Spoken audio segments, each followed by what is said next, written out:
But do most general contract, I'm just trying to think of how this, from a practical standpoint, how it's gonna apply. I mean, if I hire a general contractor to come in and, put an addition on my house or build a garage or something like that, how many of those people have the requisite hoisters license, Everybody uses it, a machine should have a license. yeah, but are they certified and insured and all the rest to, We have to have a license like the Trump city license. And that's what they want you in, a competent person, can sign the affidavit that they have a competent person to do the work. There is a bunch of variables that they have to meet, things before they can sign it. so generally, if someone's going to the building inspector's office to pull a permit, to put an addition on their house or build a garage, in addition to that normal permitting process, this is going to apply. It is in certain applications in the building office. If they're doing a foundation that does not apply because of the size of the trench and the size of the open, you have to have a hole. It's only when you do trench work, the trench work has a certain amount of inches wide, certain amount of feet down, and so forth. That's when it actually applies. Well, basically, was the gentleman, Dave Hammer, these guys go out and take in the middle of the road, the Verizon company goes out, takes in the middle of the road, and so forth. So that somebody is held responsible to make sure that they meet the requirements, and that that hole is safe when they leave. And I think it's. What about our DPW specifically? Are we all certified? Do we meet all those standards? And The public side doesn't come under OSHA. But all our people are licensed. right, so in other words, Two different houses, just like private financing and public financing. right, the general public, in other words, local and state governments are not held to OSHA standards, That's correct. but everybody else is. That's right. That's not fair to our own employees. That's wrong. Well, that's the law. Only if, Well, no, maybe that's what's allowed by regulation. But that doesn't mean that we shouldn't hold ourselves to those standards. And I think that it's important for us as an employer to protect our workers and require that we meet OSHA standards even if we don't have to. We don't comply with OSHA standards, but we have to comply with another set of standards. Which is not as stringent. That's correct. Right. That's wrong. Would you not agree? Just from a public safety standpoint for our public employees? And how can we implement some sort of internal regulation whereby, North Reading will protect our employees to the OSHA standards? And what would it I take? don't know that answer. I would think that we could. I mean, we know what the standards are. We're holding other people accountable to them. So could we not internally mandate that those standards be met? I don't know the answer to that question. Why couldn't we hold ourselves to a higher standard than we're required, I'm just saying that if there are regulations that hold us to a certain standard, a lesser standard? I'm not even going to agree to that. I will, because I actually know for a fact. There's industrial applications associated with those, but there's a lot more applications outside the public works realm that are associated with those standards. Mr. Chairman, I think, just as an aside, I think we should look into it, and I don't think that our public employees should be subjected to any other standards that are less than OSHA. And if we can internally mandate that, we should. well, I think I don't disagree with the premise. I think what we need to do is take a look and compare the standards that we're using against the OSHA standards, where they apply in the specific. This new bylaw this new law that we're adopting here, and we're going to recommend, and I'm going to vote in Let me favor of. finish. That we should make that comparison and then make a determination of what we should or shouldn't do. I think we should. So I be don't held to disagree I think with we what should be you're held to s- the same standards as the general public.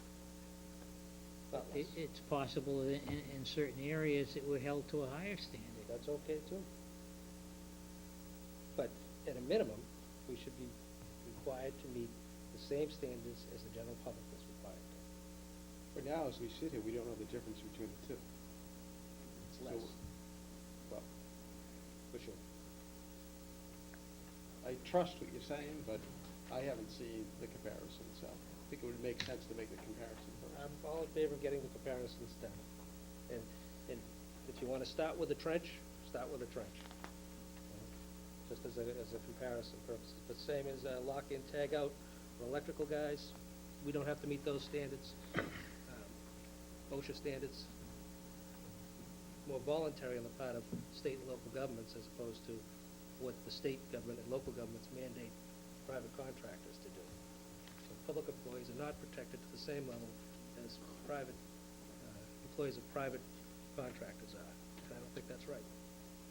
Well, Chair? you're making a comment that I actually am taking exception to, because Okay. you're implying that the Department of Public Works employees are not working as safe as their counterparts in the private sector. I totally disagree with that. That assumption that's made by your employer.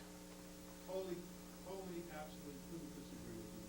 Well, then you can, maybe you The can fact show that- me, the fact- maybe you can show me that you have standards that have to be met by our employees that are at least at the OSHA level.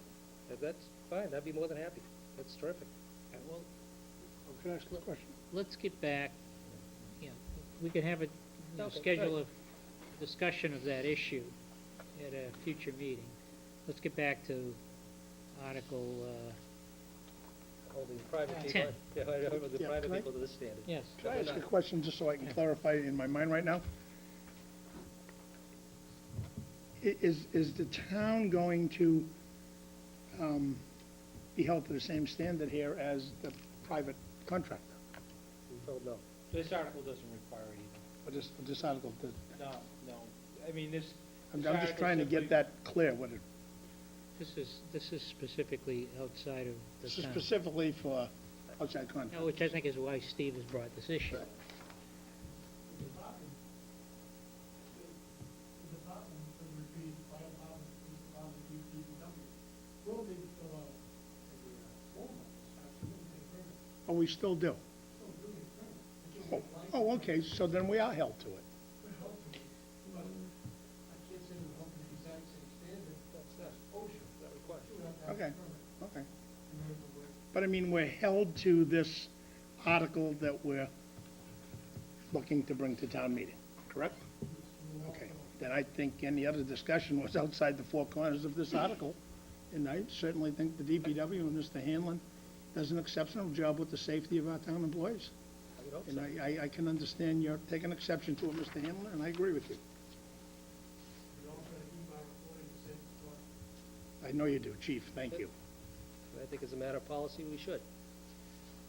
I'm not so sure we have the policies in place.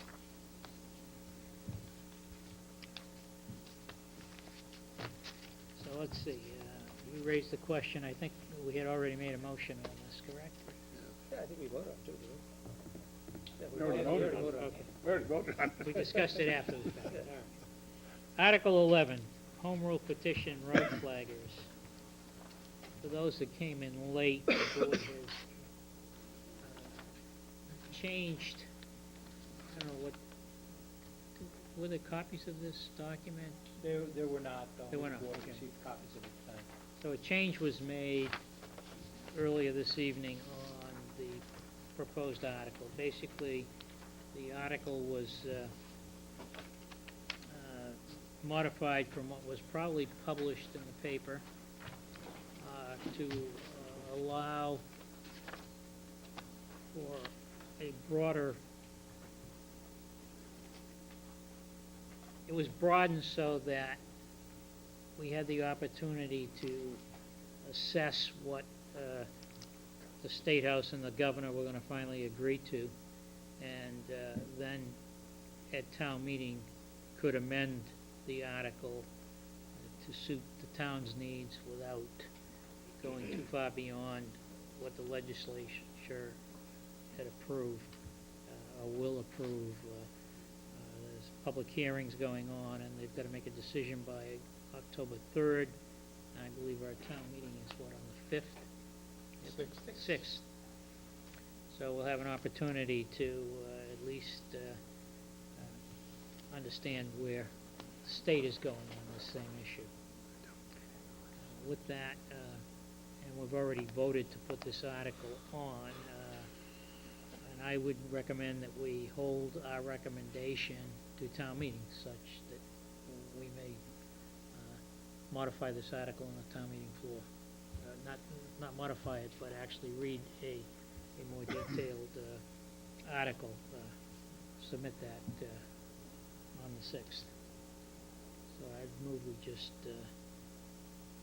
we have no recommendation at this point. To be recommended at town meeting. Questions, anybody? I have a Mr. comment. Vino. No, I have a comment. Well, everybody certainly knows how I feel on this issue. I am adamantly opposed to doing this.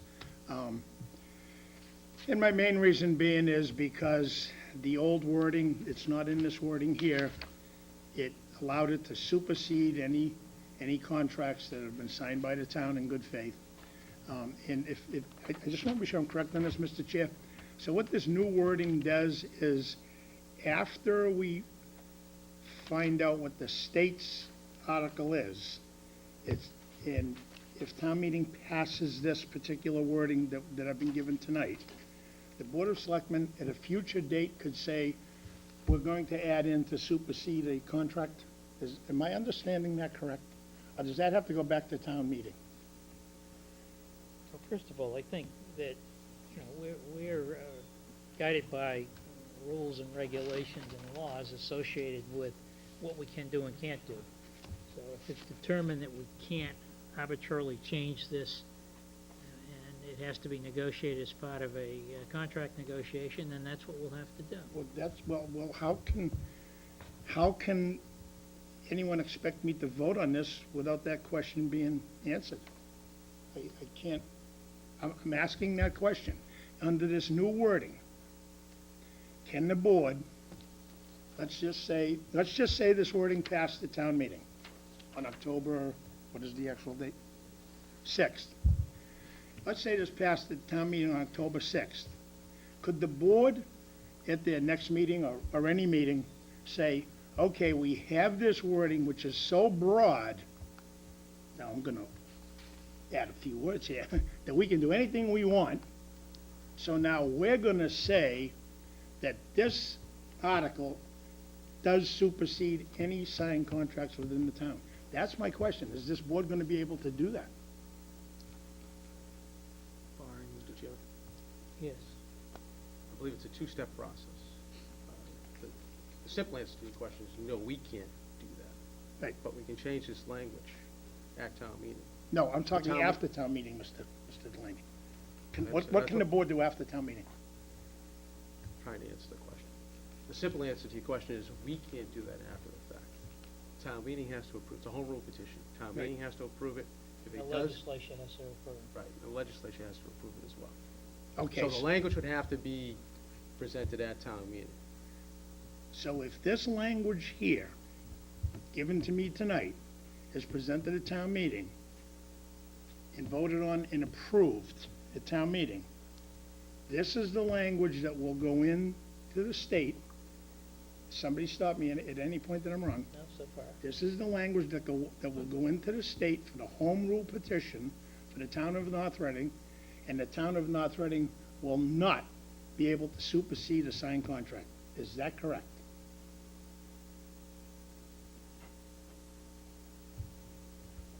I'm waiting. I'm waiting. Put the knot in there. No, I didn't put a not, Mr. Chair. I put the truth in there. I want to know if, in fact, if town meeting approves this, as written, it's submitted, as written, can this board come back 2 weeks later and say, it's broad, we want